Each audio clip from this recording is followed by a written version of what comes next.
أعوذ بالله من الشيطان الرجيم. بسم الله الرحمن الرحيم. الحمد لله رب العالمين، وصلى الله على سيدنا محمد وعلى آله وصحبه أجمعين. Assalamu alaikum, my brothers in Islam. In this video, I will try to explain the relationship between astronomical calculations and the Sunnah of Rasulullah sallallahu alaihi wasallam, as in the released video some days ago. But before that, I would like to read a very important observation by an American lady, Suzanne Hanifa, from her book What Everyone Should Know About Islam and the Muslims. She was an American, I think, Jewish lady who accepted in Islam and moved to Egypt. She died some years ago. It's important she distinguished between Islam and the Muslims. If we could do that today, then Islam will be honored. She said, Islam is so little known and understood in the Western world that to many people, especially in America, it is simply another strange religious cult or sect. Allah is some sort of a heathen deity. Muhammad is someone who is worshipped by hordes of pagans overseas. And the Muslims are either militant, sword-wielding Buddhists mounted on camels, fanatical men of religion with long robes and beards, or rich decadent playboys. Just not long ago, there was a video that Islam was spread by sword.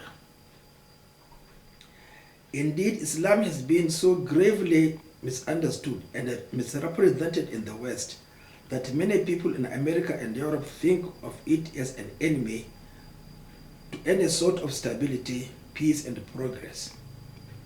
It's true. Definitely, what the Muslims in Europe and the USA are doing in misrepresenting and misinterpreting Islam is more serious than what those with superficial understanding of Islam are doing. They mistrust it, fear it, and regard it as a dire threat without, as a rule, knowing anything about it other than what the popular media convey, which almost invariably reflects grave inaccuracies and errors. This grave inaccuracy and errors is actually what I'm witnessing in Twitter and other sites where Islam is discussed. We are just take a lead, we just follow. It seems the right of understanding Islam has been closed. But my idea is, or my sincere advice is, please stop asking questions. It is better you act on your own ijtihad rather than ask a question, especially in social media today where the world is a small village. If someone replies, the other says it is based on what somebody didn't know. So I think it's better we keep to ourselves what we know and stop asking questions.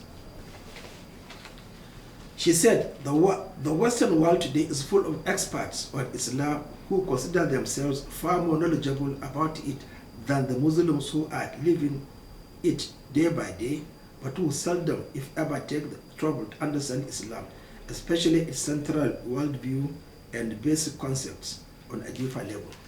It's not true that the Western world is full of experts on Islam. No. The Western world today is full of experts confused, distorting Islam because of the support they get from those Muslims, Arabs, and whites who don't know Islam but pose as authorities in Islam, and that it is only their own views or opinion that is to be accepted. She said, second, it is partly due to the confused and distorted picture of Islam which the behavior of many Muslims those who profess this faith but do not live by it, often doing everything which it does not permit and doing nothing which it requires, very unfortunately presents. Yes, it's true. Look at Hutuba on Friday, 45 minutes, 43 minutes. And that is, if I have been saying, stop it, nobody is stopping it. Why? It is there in the textbooks. Let them read it. They can't buy, they don't have the resource. Islam is based on resources and personal effort to understand it. And that the only teacher we have is Rasulullah sallallahu alayhi wa sallam. We are not interested in nakal, conveyors, no. Go back to the root and understand it.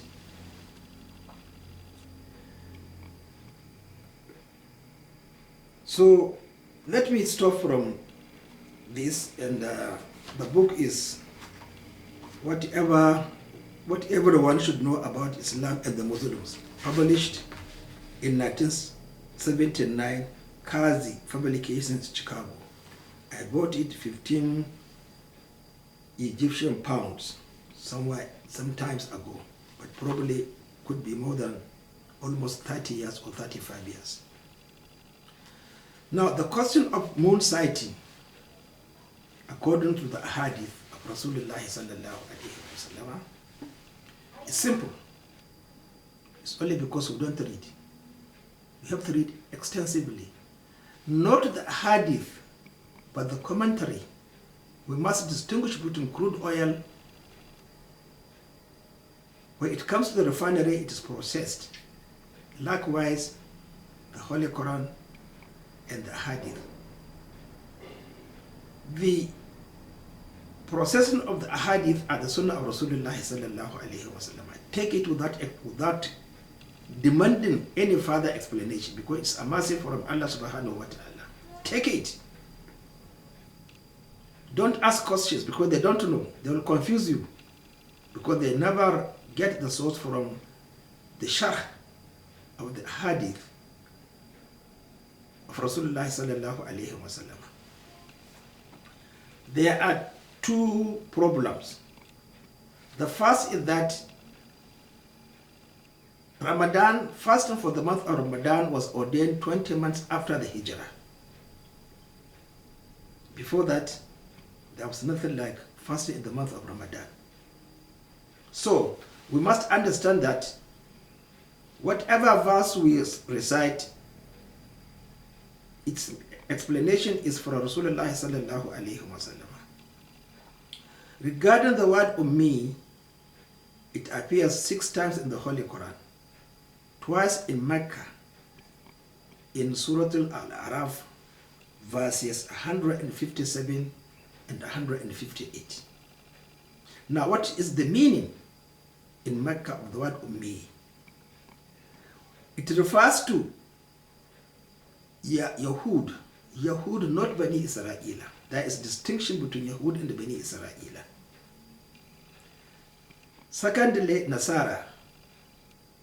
And thirdly, the rest of civilizations. That is Ummi. Because when you were born, what is your knowledge? It is certainly mentioned. You are born, لا تعلمون شيئا وجعل لكم السمع والأبصار والأفئدة. These 3 things are the unchallengeable development of any child. Sam'a, basara, and then understanding. You can't change it. Look at the sequence of the Holy Quran, science agreeing with it.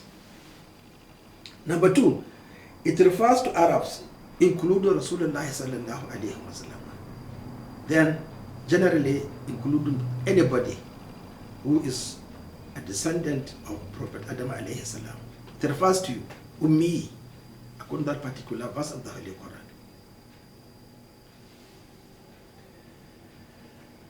Number 3, it refers to Makkah,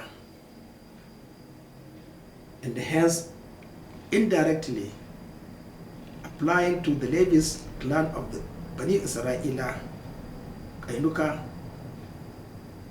Qurayza and Nadir, who migrated from Palestine, having read from their book of that prophet coming later between two tracts of Levi with palm trees.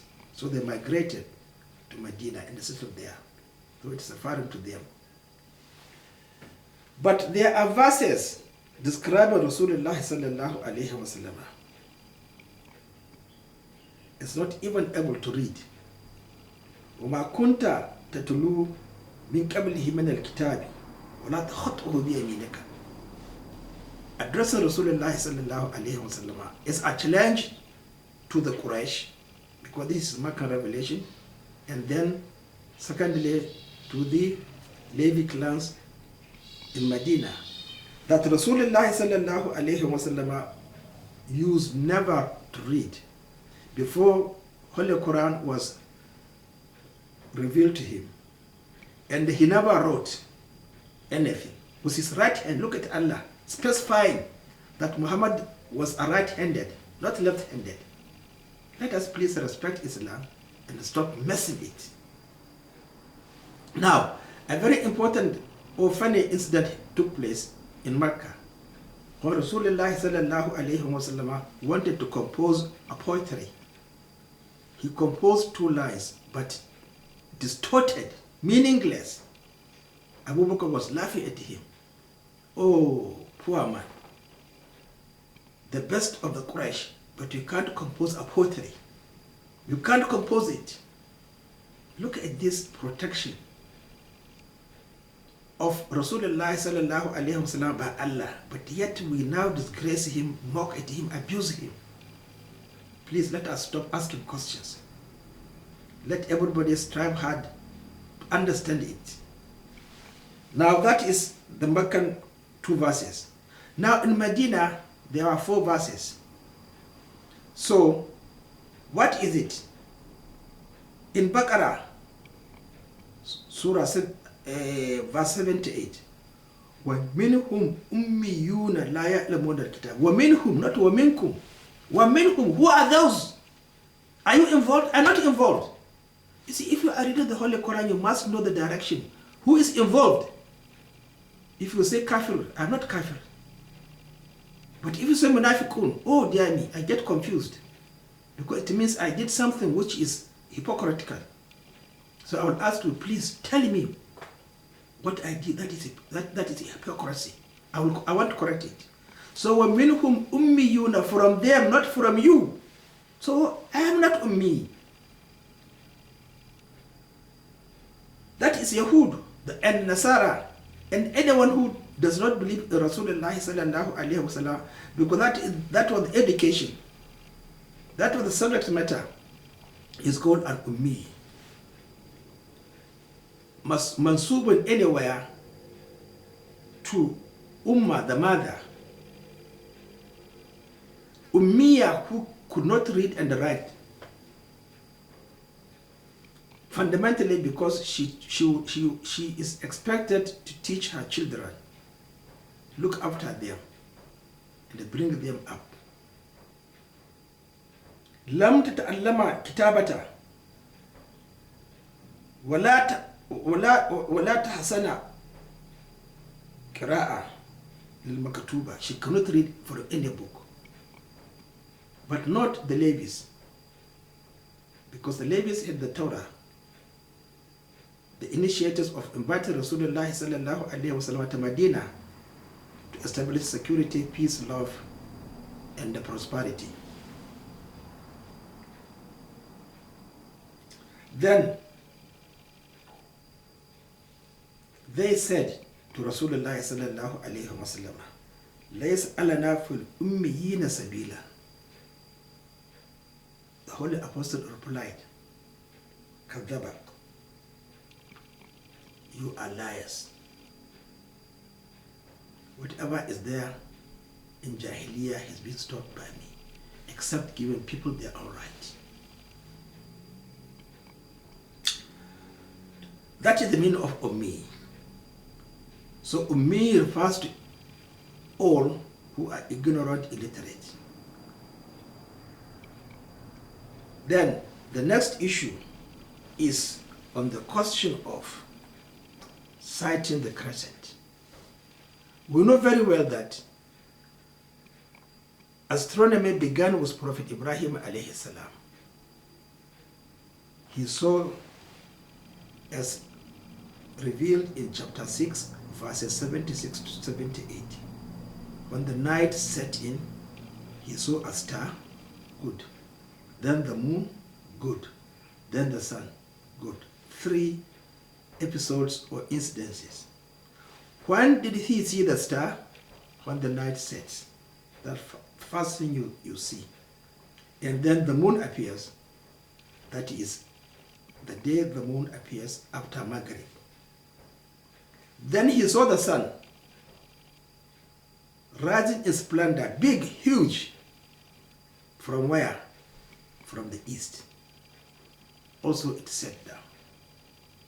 So 3 things, 3 days, or 3 or 2 incidences, but converted into 3 days. These 3 days are termed al-ahilla. The first 3 days after Maghrib, when the moon sets in, when the moon appears in the sky, if the condition in the sky is clear for visibility. Then the last 3 days of the moon, the phase from 26, 27, and 28 is also called al-ahilla. You observe the moon in the eastern horizon is much easier because usually activities in the atmosphere during Fajr or at dawn is much less than when it is Maghrib. So that is the Sunnah. Now, this information is not given to us, but I'm sure that was the practice of the Sahabas. So, what do we do?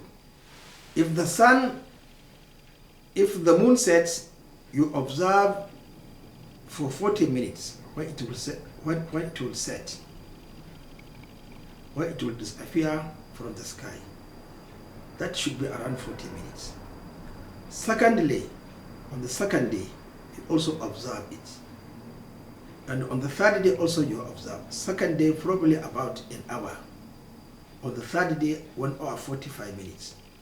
You have to be standing, at least sitting down facing the western horizon. Now this is important because if you make a mistake, you know that you have to pay up the missed Ramadan. Sighting is an ibadah, is extremely important, especially on females. Likewise, you sight the moon on the 26th, 27th, and 28th. If the moon appears on the 27th, you expect it that month will be 29 days. But if you see it on the 28th, definitely it will complete 30 days. So that is the beginning of our guidance. Now, if you are sure, if you see these moons, sighting the moon on the 28th day is not easy. But you know the length when it appears on the 27th and when it sets. That is, there's too much reflection of the sun on the moon makes it not visible. That could be around 1.5 hours also. So when is sunset and when is moon appearance, moonrise, then if the angle, the time is more than 45 minutes, definitely it will appear on the 28th day. Otherwise, less than that, it will not appear on the 28th day, because it was 27th day. So that is the primary teaching and practical demonstration in understanding moon phases and the crescent sighting observation. Now, the next question is, if Ramadan began 20 months after the Hijrah, should be the beginning of the Sunnah and the Hadith of Rasulullah sallallahu alaihi wasallam. When did he say that the moon is either 29 or 30 days?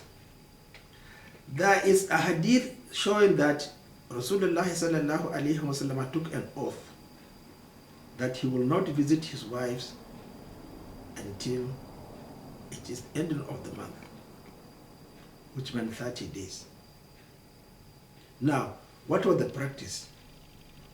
Was the month predominantly 29 days or 30 days according to the practice of that particular period? We should expect it to be 30 days because it is Shamsiyah, the custom of the Levi tribes of the children of Israel in Medina, and the Quraysh customs, usually 30 days.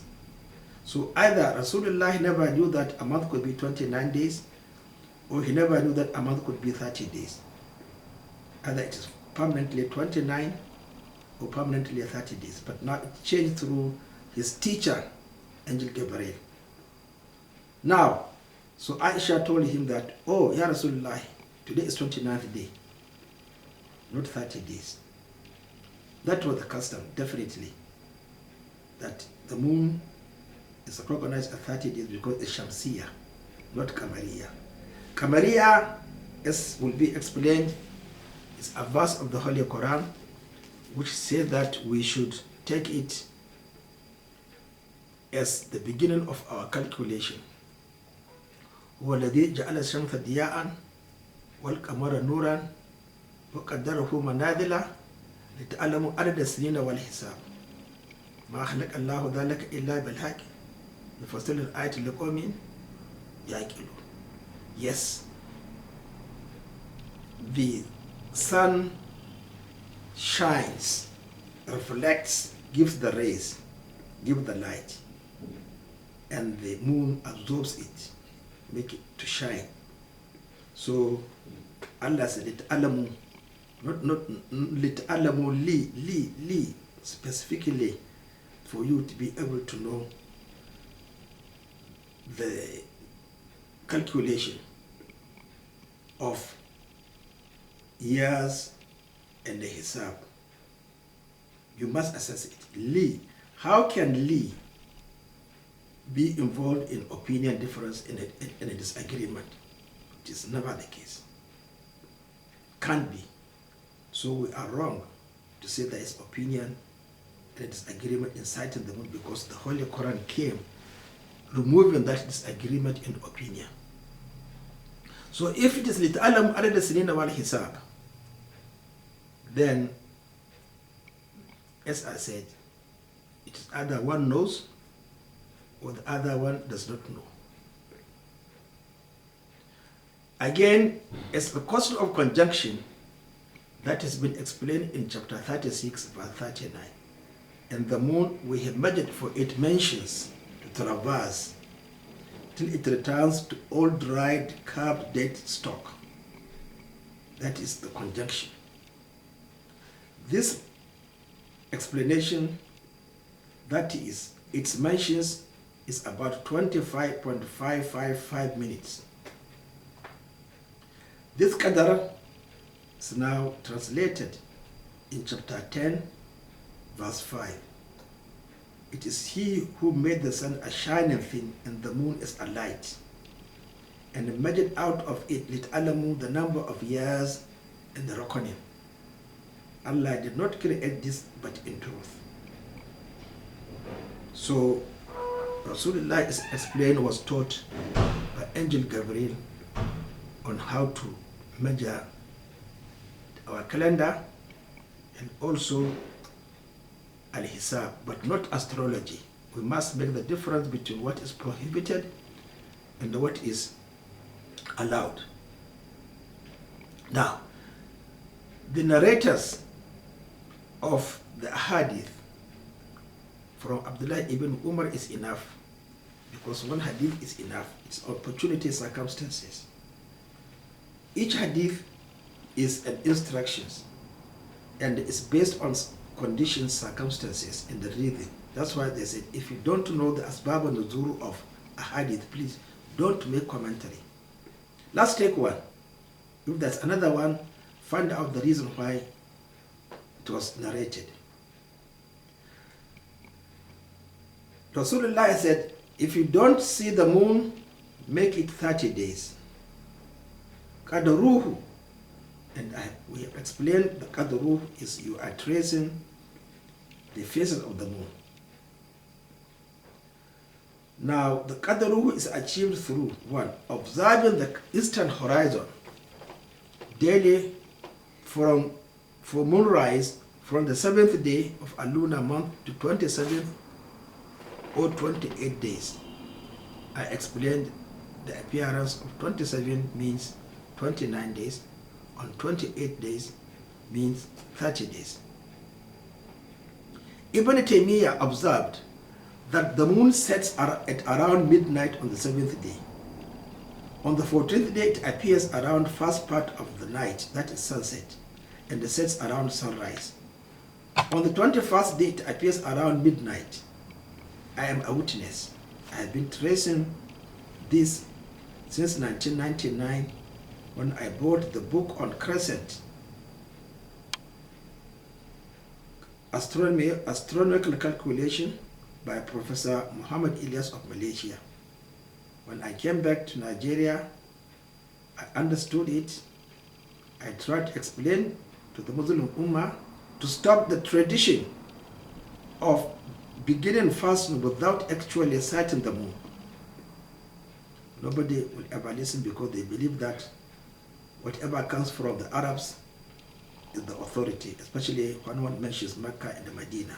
But we know these authorities and scholars in Mecca and Medina are no better than anybody else who reads the book of Ibn Taymiyyah, Al-Jawzi, Shatibi, Ghazali, and Al-Andalusia, Ibn Hazm. They are not better than anybody else because seeking knowledge is compulsory in Islam. Another criteria is to observe 13th, 14th, and the 15th days. Nobody can make a mistake because it is ibadah. One is supposed to fast on those 3 days. Number 2, observing the western horizon the night the crescent is expected to be sighted. For those days, you are also observing the movement of stars from east to west. The day the moon is going to appear in the sky, you see about 4 to 5 stars with a big one, bright. Once you see that, the moon definitely is in the sky. It has, you can sight it, but you may not see it physically. Now, the difference is that what the confusion is, people are saying you must see it with the naked eye. It's not the truth. You can see the stars, and then definitely the moon is in the sky, but atmospheric conditions make it not visible.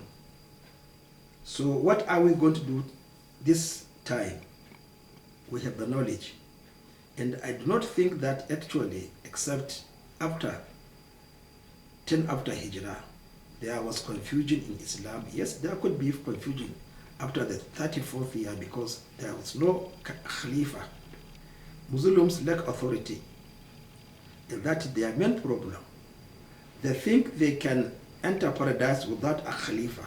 Alhamdulillah. Because if I said no, I am involved. I don't know. If Allah asked me the question, why you lived in a position, in a place where there is no Khalifa, I said, Allah, you know better than me that I joined politics, but nobody came to support me. That's all my agreement with Allah subhanahu wa ta'ala. So that is a very important point, practical observation, which we lack. The first day the moon sets for about 40 minutes. Then again on the second day, you observe its appearance in the sky and then its setting. Immediately after Maghrib, what I do is to face the west. After about 20 minutes, you will see or 15 minutes, you will see the moon. If the atmospheric condition allows it to be sighted, it will last for about an hour. On the third day again, you observe the appearance of the moon. It will set in about 1 hour 45 minutes. So if in the old, those with this knowledge sighted the moon and it sets after an hour, definitely the moon appeared the previous night. If it appears and then sets 1 hour 45 minutes, it appeared 3 days ago. So you have to make up the missed Ramadan. But this is not done, especially I'm sure in Nigeria, virtually all over the world. Saudi Arabia at that time, okay, when it's in the hereafter, I don't know what they will tell Allah subhanahu wa ta'ala. But al-Qura calendar, on many occasions they wrote that their calculation is not based on the Sunnah. Let everybody judge himself.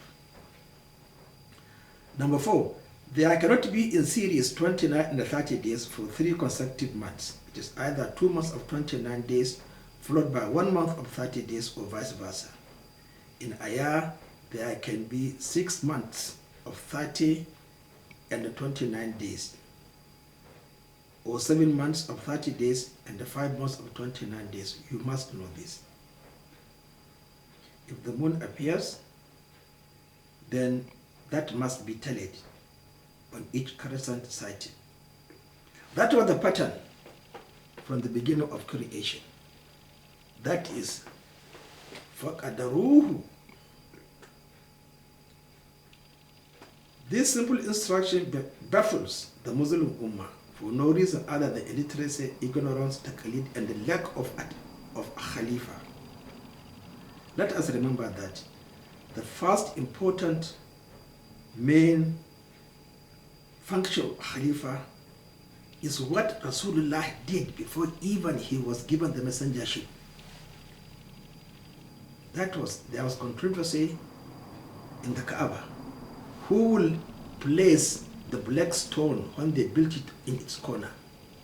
They were disagreeing, ready to wield sword and kill one another. Suddenly, Rasulullah appeared. There he is, Al-Amin. We should agree by his decision.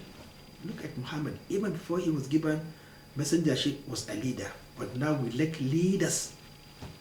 Everybody in the internet will make his own interpretation false, said Hanafi, who never left anything written down. Everybody knows that, but they say Hanafi said. Who is Hanafi? The one who said that he will not listen to anybody except what the Sahabas narrated. And if a Sahaba said this and another one said that, he has the right to choose between them. But now look at us saying that it's only Hanafi or Maliki or Shafi'i or Hanbali the right to interpret, not even respecting the Sahabas. My brothers, I'm appealing to you to seek education if you want to enter paradise. And you are not different from Rasulullah sallallahu alayhi wa sallam, because he too was created to be a servant of Allah subhanahu wa ta'ala. His position of Rasul is different. But he said that Al-ulama warathatul anbiya. You are inheritance of the prophets. So you are like Prophet Muhammad sallallahu alayhi wa sallam. What do you inherit? Knowledge. Now if you inherit knowledge, remember, la yatuku anil hawa. He will never say something but that which is from the knowledge, protected from everything. Then وَلَوْ تَقَوَّلُ عَلَيْنَا بَعْدَ الْأَقَاوِيلِ. If you are going to say something other than what has been revealed as the perfect form of knowledge, practicable, acceptable, easy, then you will face the consequences. That is the teaching also in the levies, that the levies were the only ones allowed to speak or teach the Torah. But the fact that everybody is compulsory to seek education and never allow bid'ah doesn't mean that it is an open space without restriction. You must be sure that you have the wealth, you have bought the books and read it. So many things in Twitter, false. There was just a quote, somebody quoted, Majmu'ul, not Fatawa, Zawaid, volume 10, hadith number 348. I checked, there's nothing on that. What are we trying to impress? Allah? No. We are building houses in hellfire. Let us stop it. Assalamu alaikum.